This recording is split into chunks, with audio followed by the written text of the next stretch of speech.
stay on top for sure. Yeah, well, and by way of introduction, most of you have either seen a LinkedIn post I did or an email, but I'll give a little bit of an intro to Pete. I don't know about all of you, but we're busy. Each of you I've either interacted with over email or LinkedIn or phone. So we're busy people, right? We're trying to live full lives. We're trying to build businesses, lead teams. And sometimes, I don't know about for all of you, but sometimes physical fitness and taking care of me is it's tough to pay attention to. And I tend to be such an all or nothing person that, like, last year when I was training for an ultra marathon and I had a schedule, like I'm good to do that. I'm good to have something extreme or something big, but like normal life and being more, let's just pay attention to this and make it a component of everything else I do is tough for me. And so, on the pain side of things, it's just hard for me to pay attention to it sometimes. On the joy or the positive side of things, I love being coached. I love experiences. My wife and I, maybe some of you have conversations like this at home. She tends to really like to buy things and wants to use our money for things. And I like experiences and I like hiring coaches and being part of groups.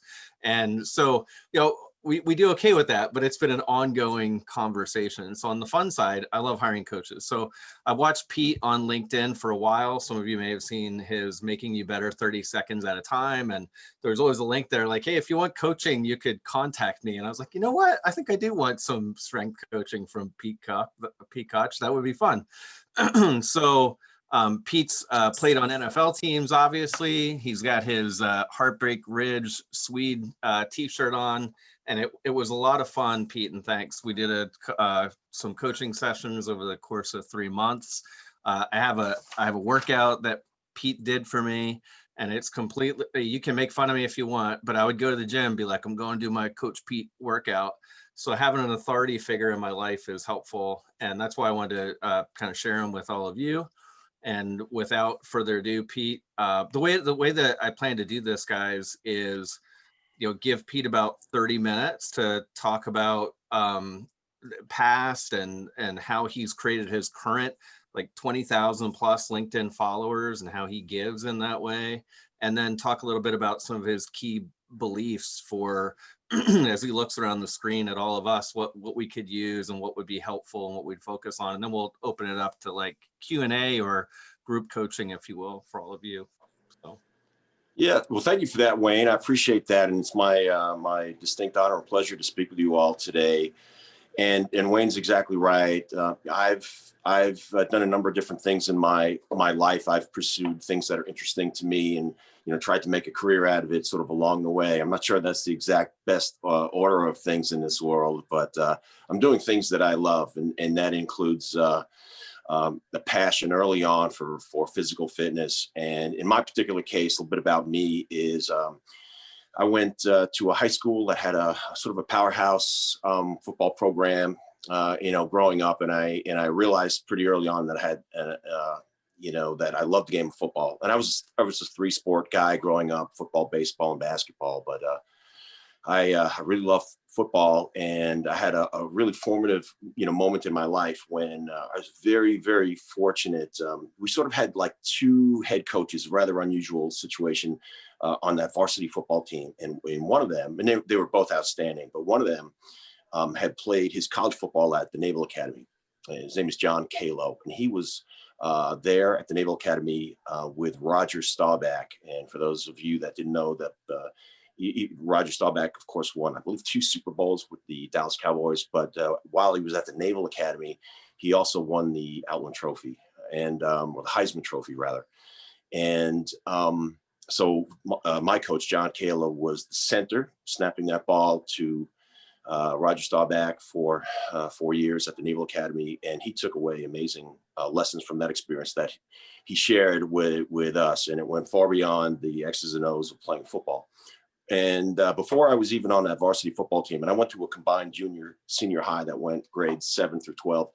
I was in, I guess, 8th grade, 9th grade. And he came up to me, Coach Kalo, and he says, Pete, I got my eye on you already. Here I am just playing on a freshman football team. Haven't even gotten to JV yet. And he says, and you've got great potential. But let me just paint the picture. So at that time, I'm 15 years old and I'm 6'4" and 162 pounds. And that's pretty thin. So much taller. I mean, at that point, some people thought I might be, 6'9", 6'10". I kind of stopped fast, but I was really tall at that age and really, really thin. But I was fast, and he told me that. And he says, listen, you got some things going for you that we can't coach you. And that's your height. And that's the fact that you're fast and that you're aggressive and you have a passion for playing football. That is awesome, but you're too weak the way things are. And you're never going to realize your potential until you get in a strength room and start a serious strength training program. And he helped me get started. We had a very, very modest strength and conditioning set up in the basement of the high school. And he just started helping me there. And I had a natural interest in that got me interested in bodybuilding, which I suggest is probably good for everybody, boys and girls. Just think of it, just by definition, just developing your body, being responsible to your body, and understanding that you have the potential to make changes. And I think it's a very powerful thing. And one of the sport of bodybuilding, by the way, is sort of faded over the years. When I was a fan of bodybuilding, like with Arnold Schwarzenegger and Frank Zane and those guys, that kind of stuff has faded a little bit. But what has got gained in exponential popularity is women's fitness and physique competitions. And I think that's empowering and very good for them. So I digress, but I started to get stronger. I was able to somewhat realize my potential in high school, and that helped me get to the University of Maryland on an athletic scholarship, and those formative years. But that interaction with Coach John Kalo, a year later, I was on the varsity as a sophomore. We won the state championship, and things went pretty well. So, but if it wasn't for that conversation early on, I think I could have been a little better than mediocre football player, but never realized, my potential. When I got to the University of Maryland, one of the things that attracted me to that school there was it had a very, very good reputation as developing athletes, making them better once they got there, and really doing that through their strength and conditioning. It's what they called it. They changed the name a little bit. So when you get to college, they call it speed strength. They had a speed strength center, and the strength and conditioning coach there was very well-respected guy named Frank Costello, who not only helped us get bigger and stronger, but explained to us that when done correctly, the stronger you get, the quicker, faster, more explosive that you get. And I tell people all the time, people think of football at a high level as a bunch of really big guys who tend to run pretty fast, but it's even more than that. Especially within the line play, it's a suddenness. It's an absolute quickness thing. And so I was able to develop that there. I was very interested. I was the kind of guy that was not only after practice, I was hanging around with the strength and conditioning coach. And I was very curious to know, how is it that if I can squat more weight, how in the world does that make me faster? And it's true, and it works. Or how do I increase my vertical jump? Or how can what's the carryover? Because I want to be explosive when I come off the ball and dominate the opponent. I was a defensive end and dominate the opponent that was in front of me. How can I do that? Like, what can I do here? Because you can't just play football 10 hours a day. What can I do here to make myself better? So I don't think I really understood it then, but I was curious and interested to learn.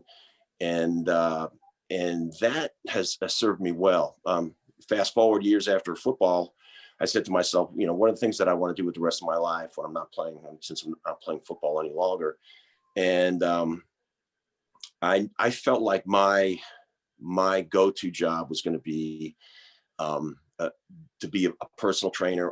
I decided I didn't really want to work in an organizational situation. I didn't really want to work for an NFL or a college team and go down that path as a strength and conditioning coach. I am a certified strength and conditioning specialist.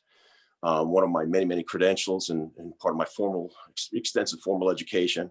And I tell people straight up front, I have a degree in liberal arts. not exercise science, but I think I'm Avis. I think that's made me try harder to be better and be smarter and go and gain a lot more education. I study things that I'm interested in. I put some time into reading about strength and conditioning and fitness and fat loss and wellness and longevity every single day. I like to touch things a little bit every single day. And it's never been easier to do than it is today through social media. Find the smartest people and connect them. But then I knew that I was going to be, and I've been a personal trainer to people for a long, long time. About 3 years ago, I realized that maybe I had the potential to reach the people that are out of my, zip code. If I use this format of, initially I started consulting with people on the phone, but then I realized that seeing people is really powerful with the Zoom technology. So I started doing that. So I help people both near and far, certainly in person. I've had the great good fortune to work with some amazingly talented actors. I've been training Benicio del Toro, the actor people might recognize from movies like Traffic and Sicario. And I've been training Benicio for 12 years. And so we meet a few times a week, and he's been absolutely great and supportive to me. He's not an actor, that's known for his physique per se, but what is he? He's one of us. He's a guy in his early 50s that wants to be healthy, and he just wants somebody to guide him through the process. Doesn't want to get hurt along the way. Likes the company.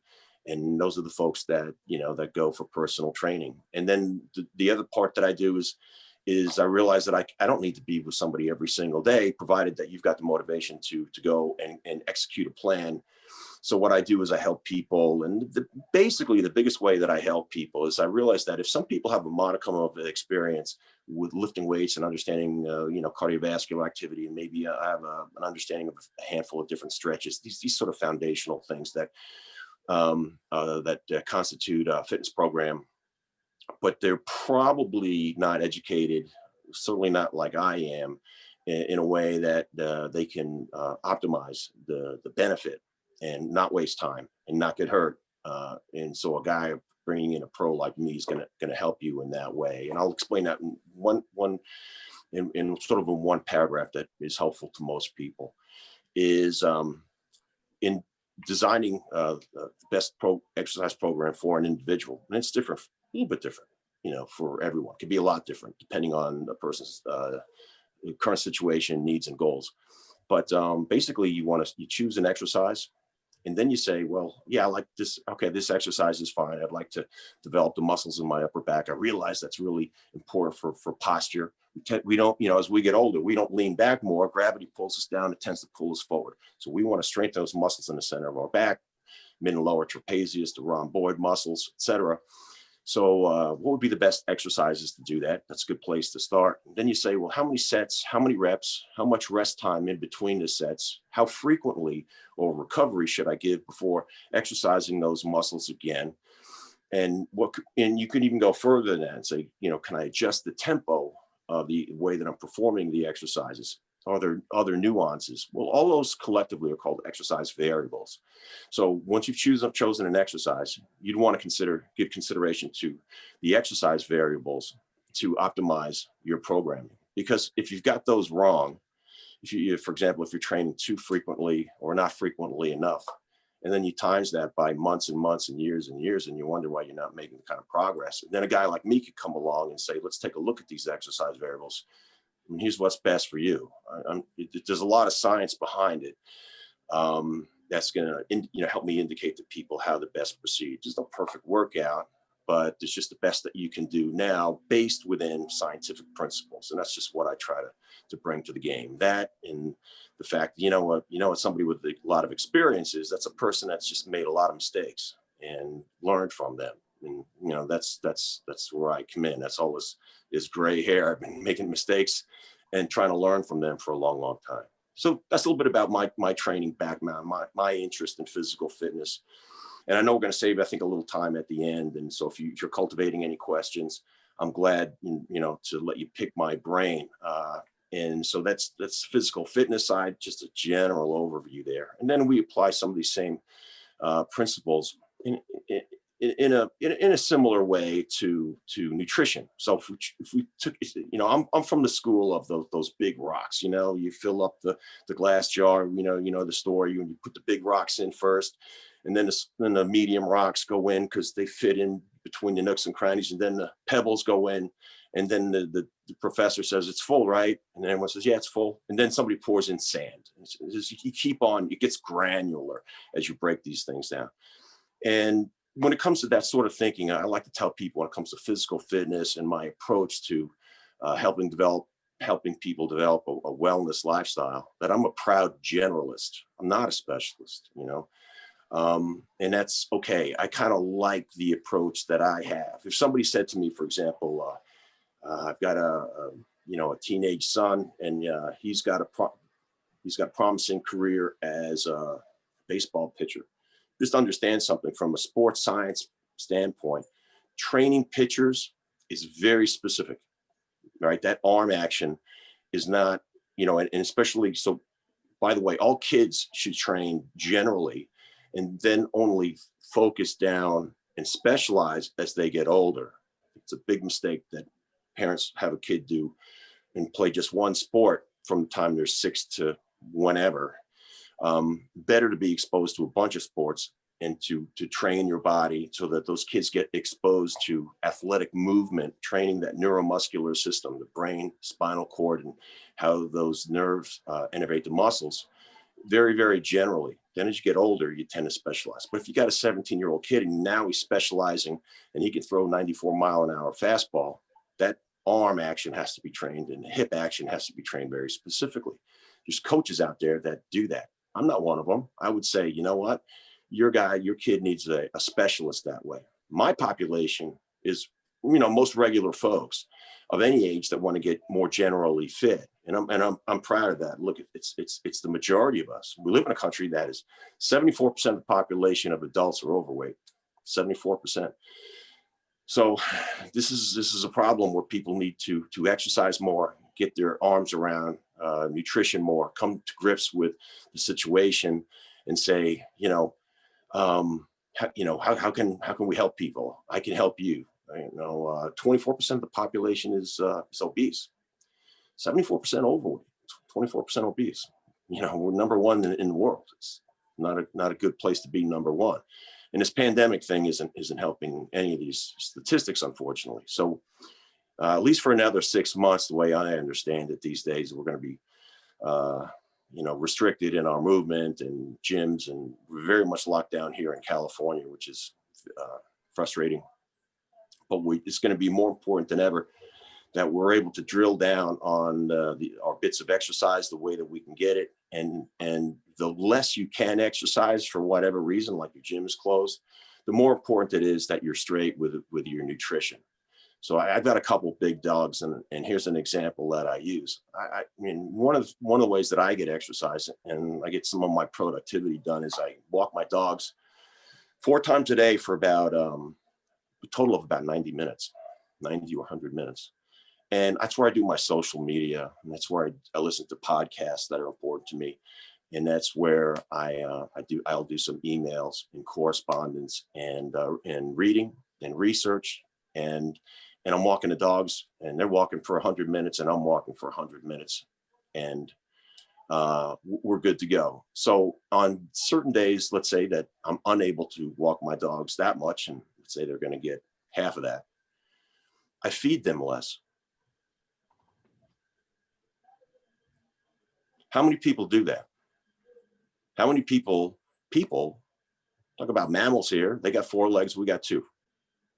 We're mammals. How many people, the days that they do not exercise as much as other days, make an adjustment in terms of their caloric intake? I suggest that everybody do it. Right off the bat, that's one thing. That's one simple area. You're not gonna fall apart if you eat, you're 25% less calories for one day. I mean, that's a drop in the bucket. Maybe it should be 40% less calories, at least 30% less calories. For people that are, by the way, looking that have a real fat loss goal, and that's a lot of folks, I suggest and again, this has been studied to death. So this is backed up by a lot of data. If you try to, you have to consume fewer calories, right? We've got to make an adjustment. If you're overweight, you got to make an adjustment to the caloric balance. We got that number, the in calories versus out calories. And Newton's law of thermodynamics. We cannot change that. So there's going to be a reaction to the amount of calories coming in versus the calories that are going out via exercise. There's about 4 different ways that we burn calories. And part of it's just we burn calories through the digestive process, but the most important way meaningful way that we burn calories is through exercise. And that's another topic. But one other thing is too, the more muscle that we carry on our frame, even if it's just a little bit more, we're going to tend to burn more calories too. Skeletal muscle tissue is more thirsty for calories than fat tissue, adipose tissue, right? And the rest is the rest of the lean weight is internal organ weight, muscles, the weight of blood, the water in the blood.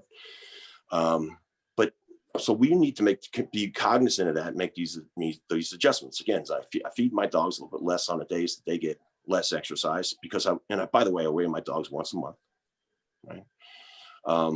It kills me to see people walk their dogs around the neighborhood. They have fat dogs. They're just killing them.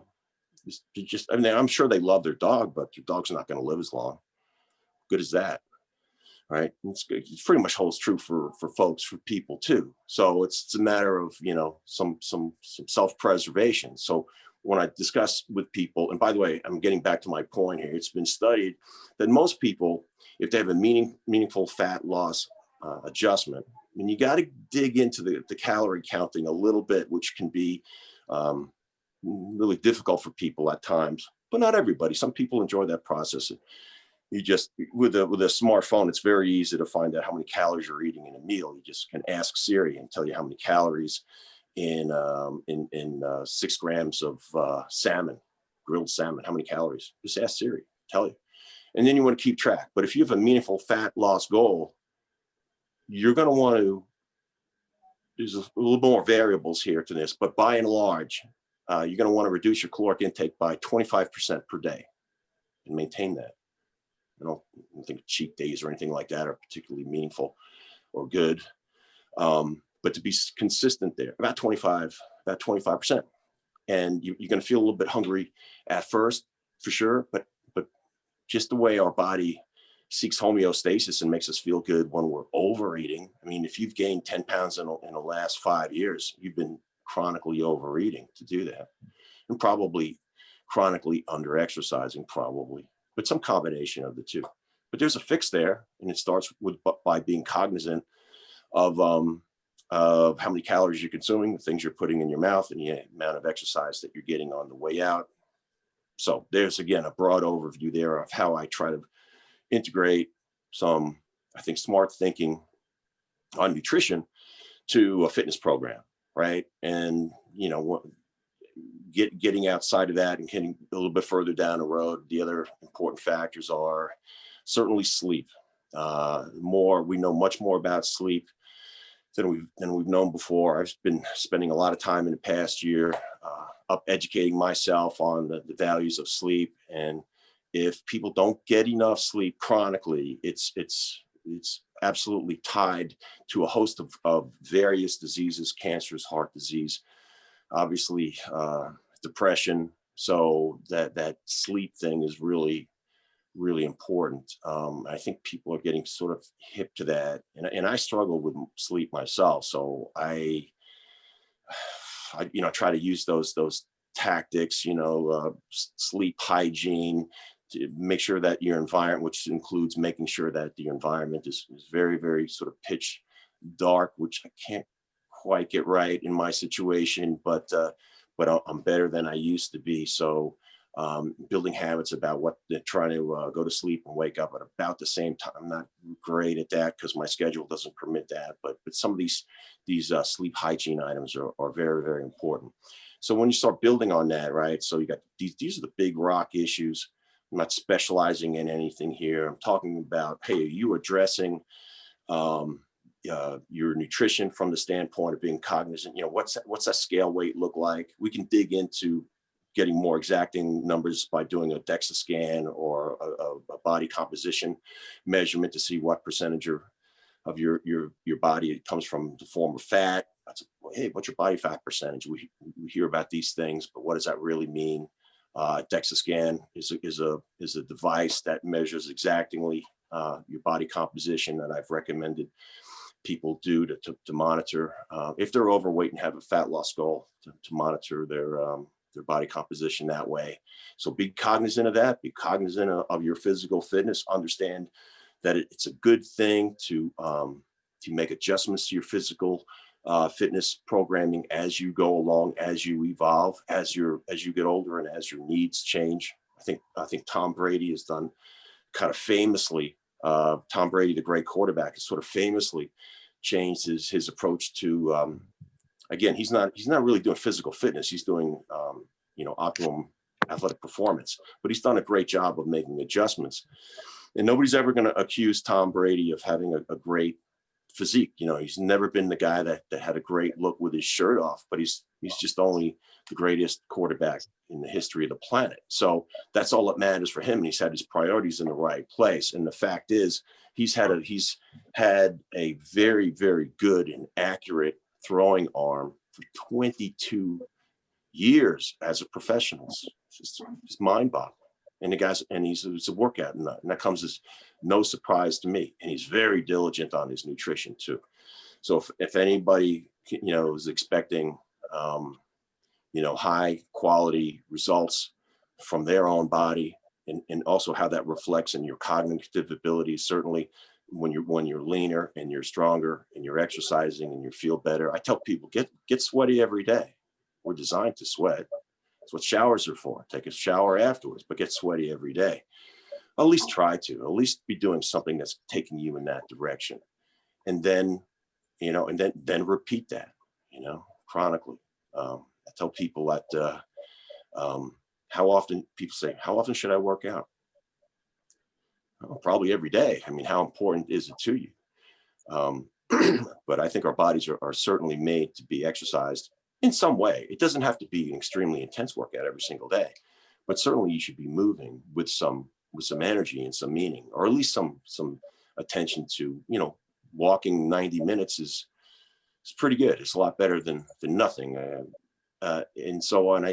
So you want to exercise every day. You want to exercise the same number of days per week. Like, how often do you brush your teeth? Every day, of course. Why? My teeth are important to me. I'm like, yeah. How about the rest of your body? So yeah, exercise it every day. Pay attention to it every day. Be thinking in those terms of what you're mindful of, what you're putting into your body through your eating process every single day. So that mindfulness alone, I think, can be just a huge benefit. So I'm going to slow down for a second, Wayne. I realize that's good. It's just and it's a fire hose of information. I'm not sure that it's helpful, or I'm just crushing people with it, but that's sort of an overview of how I think about things. Yeah, we'll get some questions. There's already been some in the chat and things. I want to share the one thing you said that, I wrote down a page of notes, but the thing that really stood out was in the beginning, bodybuilding, understanding that you can build your body and change things. And I don't know it's a coach that I've worked with. I just can't place it. Maybe I read it. These things get jumbled up, right? But it was along the lines of, people say, I want to be a writer. And this guy says, well, either you are a writer or you are not a writer. Either you're writing every day or you're not. This I want to be, it doesn't work so well. And so what I thought is, I want to be a bodybuilder.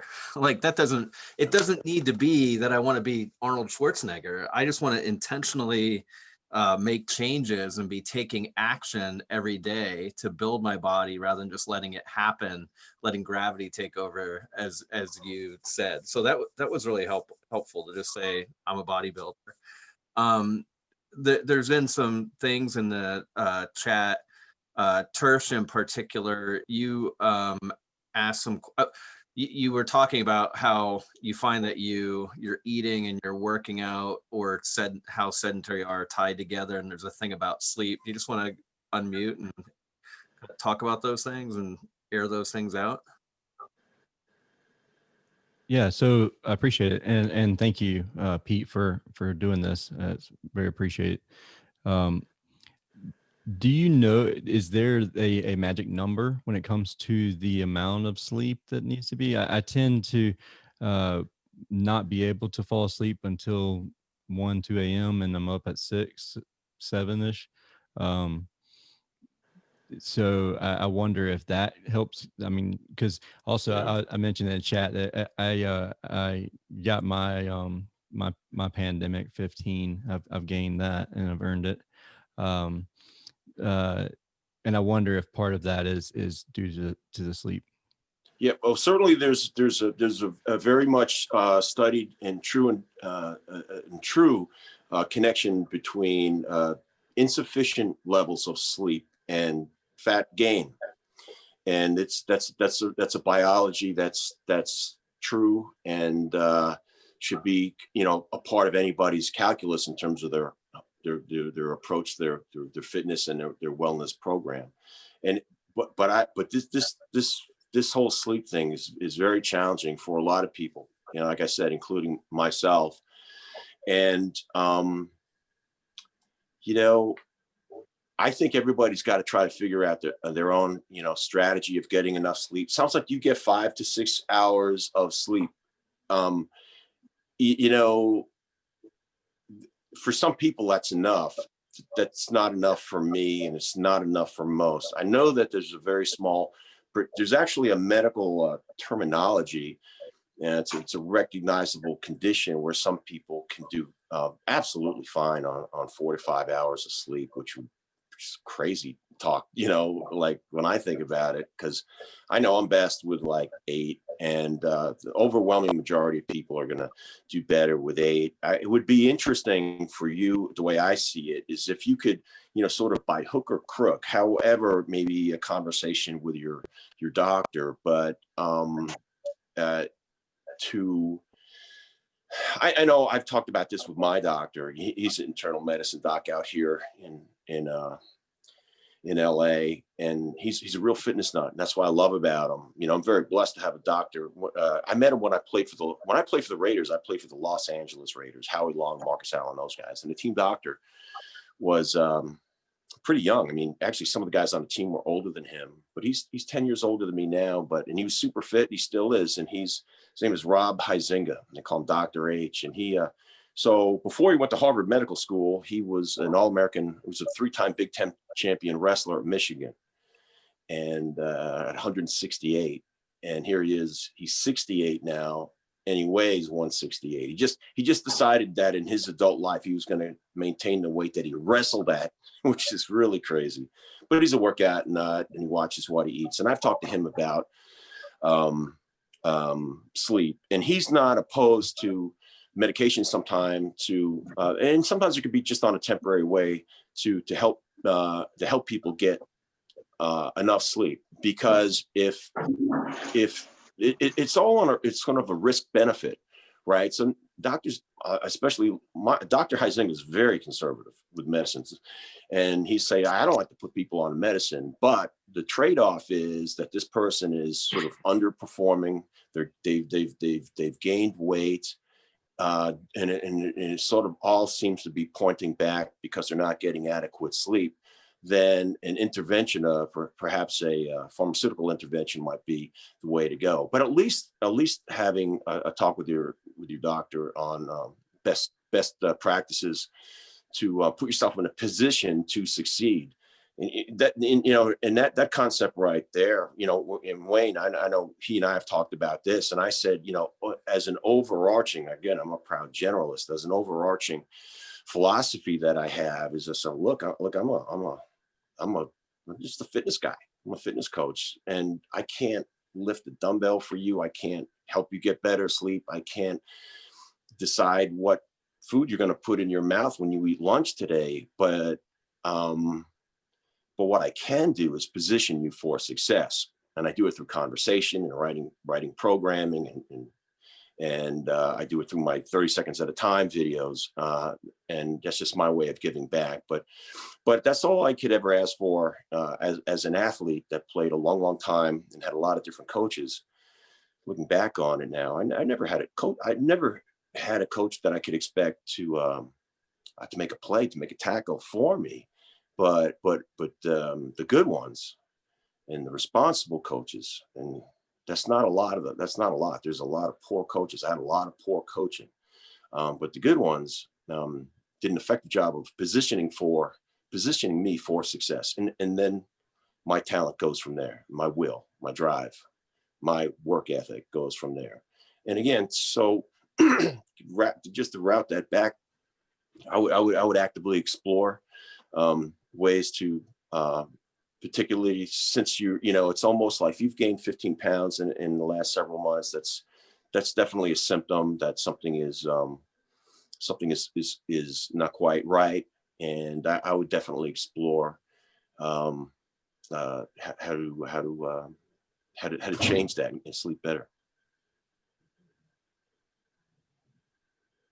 So we are, I'm getting blood work drawn in a couple, in January. I have appointments set up, and I had blood work drawn earlier in the year. So they want to just make sure that aspect of it is there. And I spoke with my physician recently.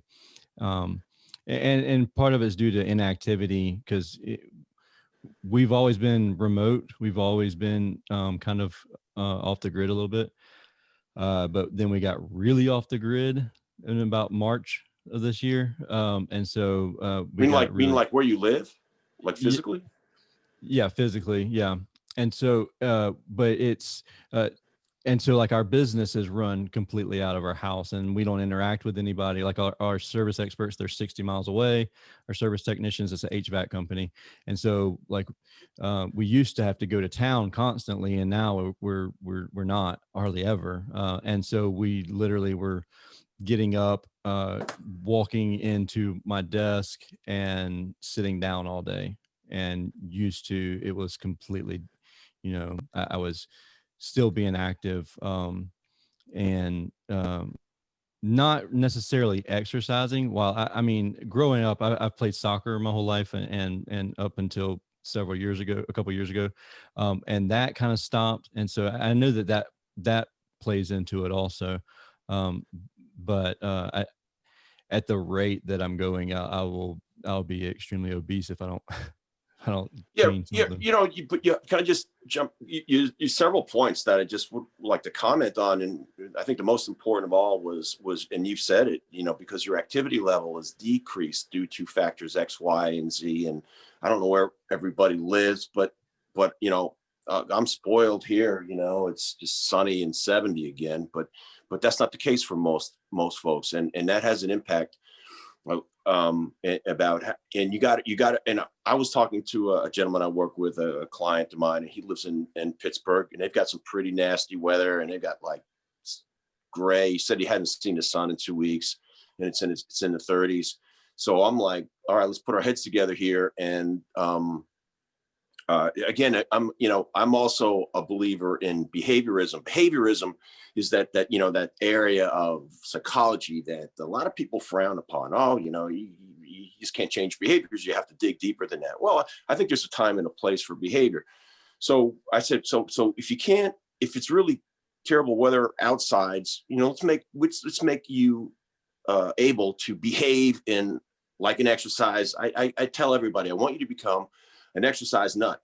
And so we're going to make an adjustment. How can we make sure that you continue to be an exercise nut and get your cardiovascular even when you can't get outside due to the weather? So we went and bought a piece of equipment. He didn't even consult with me, which was great. He just decided that this is what he wanted. It's an assault bike, and that's those fan wheel bikes. It's got the arms up here, and they're really popular in CrossFit. I used to own a CrossFit gym. I'm a fan of, generally speaking, CrossFit, but I'm a CrossFit coach, and I'm very versed on that. But it's a beautiful piece of equipment. And, those things are about $800-900. And I think that's money well spent. And in fact, one of the things that I asked him to do, and it's the kind of thing that I think is a benefit to anybody, even if you're just trying to cobble together a workout on your own, And I said to him when he bought the bike, he'd been messing around with it and doing some different extras, some different sort of programming that he was cobbling together. But I helped him and I gave him some different strategies. And I said, I want you to do this. You got a couple of weeks under your belt on the bike. Go get a mile, attack a mile, see how fast you can do it. Doesn't matter. Don't get caught up in that number. I don't even remember exactly what the number was. I want to say it was something like 4 minutes and 12 seconds. So he said, what, I kicked my ass, makes me feel dizzy, but I did a mile and whatever, 4 minutes and something second. And then we let a month go by. And I said, I want you to do it again. And see if this works. By the way, can we agree that, that if he can improve his mile time on this assault bike, it's the same bike, nothing's changed, right? That he's gotten increasingly fit, at least in one. Physical fitness is very complex and broad. A lot of different ways. What's the best way to measure physical fitness anyway? There's a lot of ways to do it. But can we agree that's a pretty good one? And sure enough, and I asked him to do it, and then 2 days later, he texted me a picture, and he had shaved about 35 seconds off his mile time. It's good. That's one thing that I learned a lot about, that resonated with me as an athlete when I got into CrossFit, is that not always, but sometimes they do workouts and they put them they measure them in time. So for example, when I had my CrossFit gym, we had these big garage doors, and when the weather was good, we'd say, okay, here's what we want to do. Give me an example. You know, we're gonna have you do we want you to do 50 push-ups. Doesn't matter how long it takes you to do when you have to maybe rest or whatever. Do 50 push-ups and then jump up and do 100 air squats. No weight on your back, just squat all the way down, all the way up, all the way down, all the way up. Okay. And then we want you to jump up on the pull-up bar and do 5 pull-ups. I don't know, whatever. And if you need to use a band to assist yourself, that's fine. You can do that too. So do those 3 exercises. And then if you run to the edge of the parking lot and back, it's 100 meters out and 100 meters back. And we'd say, go run 800 meters. That's back and forth, back, forth, back, forth, back, forth. Okay, that's 1 round.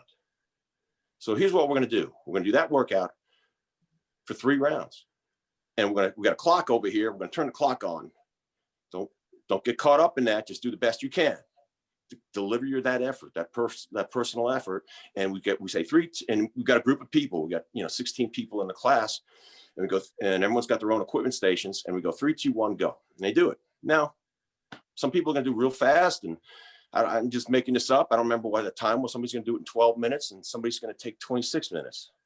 But here's the thing: just imagine you keep showing up to class, you keep doing your thing, and then 6 weeks later, we say, hey, guess what? You walk in and you go, hey, there's that workout. I remember that workout. I know I did that workout 6 weeks ago. And we always tell people, remember what your number is, or write it down, put it in your phone. And can we all agree that if you turned 18 minutes and 32 seconds into 16 minutes and 4 seconds, that you got better, right? And that's a measurement of physical fitness. And that's one of the and it's a little bit more advanced programming. And I digress here. I'm not saying that's even always best for everybody, but that's one of the mentalities that CrossFit brought to a population of fitness enthusiasts, where it incorporated, like as an athlete, I'm getting measured every single time. You play Division I football and you play in the NFL. Every single snap you take in practice is on videotape, and it gets reviewed. Every practice play, and then of course in games you get graded. Yeah, I don't know how many people even understand this. You get a grade. So if give me an example, I'm playing with the Chiefs and we're playing the Broncos, and I'm starting defensive end. On average, I'm going to have about 70 plays from scrimmage. That's 70, and each one of them will be graded with comments. And the positional coaches do all the grading. It takes hours for them, but that's part of what they do. And I haven't kept some of my grade sheets around. I have them laying around here someplace. But I was used to that type of behavior. And then when I got to CrossFit and I saw how they measure things and they make that, someone holds you accountable. Or can we also agree that if you turn, if you did, 12 minutes and 36 seconds, and then you knew that you were kind of slacking, you weren't doing much, maybe you not paying attention to your nutrition, et cetera, and that 12:36 turns into a 13:02, you might say, need to step it up.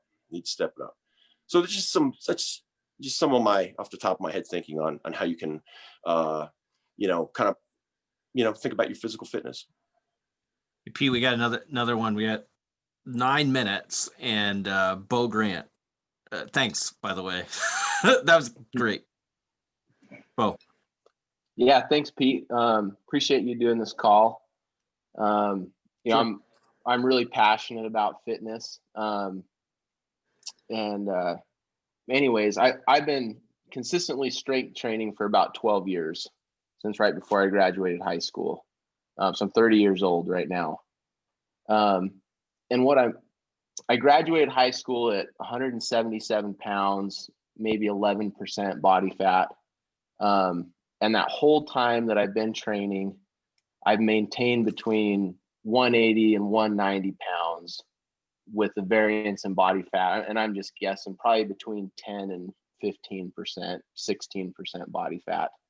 And I've tried a lot of different training methods. And I'm wondering, as I'm getting older, is it reasonable, and considering the previous pattern, is it reasonable for me to put on more muscle mass, be leaner, and maintain that without doing something, really being serious about eating high protein, heavy dieting? Or is, considering the past, am I going to just have to dedicate a lot into eating just the right diet to increase that lean muscle mass? Right. So, okay, just unpack that a little bit and say, because you're 30 years old, that's sort of right about where your natural production of testosterone, which is the hormone that drives muscle building. So the biggest difference between why women can't get as muscular as men is that one hormone. And on average, men have about 10 times the levels of testosterone that women have. Even though the majority of testosterone is produced in your testicles, women don't have them. They still produce, their pituitary gland still produces a little bit of testosterone, but that's good for them, right? And they need that. And but you're about kind of peaking, so you're not at that point where like you get to, when more so when you get to your 40s is when I think men start to think about it's much more difficult to maintain muscle mass. You're not even there yet. So, and I've trained with I had a great mentor, was a world champion powerlifter who was setting world records even in his 40s. And he was a PhD in exercise science and psychology. And he just, he would always reinforce with me that I can, you can get stronger as you go through life. So I think you've got many, many years to go. So but you said something that kind of threw me towards the end of your comments. And you said you want to be muscular and lean and maybe even make gains in those areas. Can you do it? And then you said something along the lines, if I understood, about not really paying that much attention to dietary protein. Well, no, you can't. You got to pay attention to all of that. I mean, well, can I rephrase that? Because I think it might have come out wrong too when I asked that part. So all right. So let's just dig into that. So how much are you feel like you're committed to your nutrition? In fact, you sound like you're all in on your strength training, but how are you all in on your nutrition? And how many grams of dietary protein? That's really what varies my. That's the nutrition is what varies probably my body fat. And I've never really gone hard at eating a lot of volume, very strict clean. Usually if I go strict clean, it's because I've gotten fat, relatively. Yeah. And I'm trying to lean back out and get closer to that, 10, 11% body fat versus like a 15, 16. But I've never gone all clean plus a lot of volume trying to gain, because it's so much work to do that. I didn't know if that is really what's required to gain muscle mass. Or... So I think I can hear the wheels spinning in Wayne's head, because he knows what I'm going to say right now. And there's my two comments. One is about, well, let me get this most important one out of the way, is that with of all the macronutrients, so basically everything that we consume is we think of the big three macronutrients: proteins, carbohydrates, and fats. There's actually four. Alcohol is a unique molecular structure, but that aside, so but I preach this only because it works. And it's simple, and I'm not complicated, man. And things are better when they're simplified. And where people should place their focus, people that want to be lean, be strong, they need to place their focus on dietary protein. How much dietary protein? Dietary protein centric diet. And if you don't know how many grams of dietary protein you're eating a day, I guarantee you that you're not eating enough to optimize your physique and your strength, for that matter, but your physique and your body fat in terms of being very lean. And it's very, very important because it's the only macronutrient that supports hypertrophy, which is your body's ability to build muscles. We have to do something physically to initiate and stimulate the skeletal muscles and growing. And that is, we need to place our skeletal muscles under mechanical tension. We do that with barbells and dumbbells, and we do push-ups. It could be body weight, and you could do bands and pulleys. But at the end of the day, no matter how you go about it, you're putting your muscles under mechanical tension. That's what's necessary. That's the stimuli necessary to elicit a response. Hey, I made my biceps bigger. It took me a few months, but it really works. Hey, it's an amazing thing. But that's how it does work. But it only works. In a limiting factor here, to use a math term, is if you're not supporting that with enough dietary protein, it's not going to work. It's not going to work well at all. Hey, Pete, in Bo, it sounds like you're way ahead of where I'm at, but yeah, that was something that we talked about a lot, was protein and tracking it. And how many grams did you, I guess it varies by body weight or age or thing. Well, no, my rule of thumb is everybody should be aiming to consume, provided that you're not looking to lose weight, but that, well, let me place it this way. I'm sorry, is even if you are looking to lose weight, because I've been refining my position here on this, but you should be consuming 1 gram of dietary protein per pound of goal weight. And that can cut both ways. So if your goal weight is 30 pounds less, so that's going to be that number that is your goal down there. Or if your goal is to add 15 pounds of muscle in the next year, might be a great goal if someone's sort of thin and underpowered. So that number would be higher than your body weight. But 1 gram of dietary protein per pound of goal weight. Awesome. Hey, we're like 2 minutes, and I want to, everybody, it runs hard and their schedule's tight. Pete, thanks so much for doing this. Everybody, thanks for the questions. I hope that this was inspiring. You got something out of this. How do people get a hold of you? Because what you and I did is we had a quick chat by email, and then I hired you and we worked Zoom. If people want to get in touch with you, they can find you on LinkedIn. How else? Yeah, right. LinkedIn, Instagram, and Facebook, Pete Koch, Petekoch. I'm the only one. And if you haven't, just take a look at my Making You Better 30 Seconds at a Time. That's my way to very quickly make some points that I think people could benefit from. Great. So Chris, sorry we didn't get to your question. Just ran out of time. The other thing is, I'll just ask you guys if there's something that's helpful about this. We'll see if we can do some more as Business Builder Camp down the road. So I'll serve everybody email. Pete, thanks again, man. Yeah, my pleasure to meet everybody. Thank you. Thank you. Bye. All right. Yeah, thank you. Really enjoyed it. Thanks, Pete. Appreciate it. Thank you.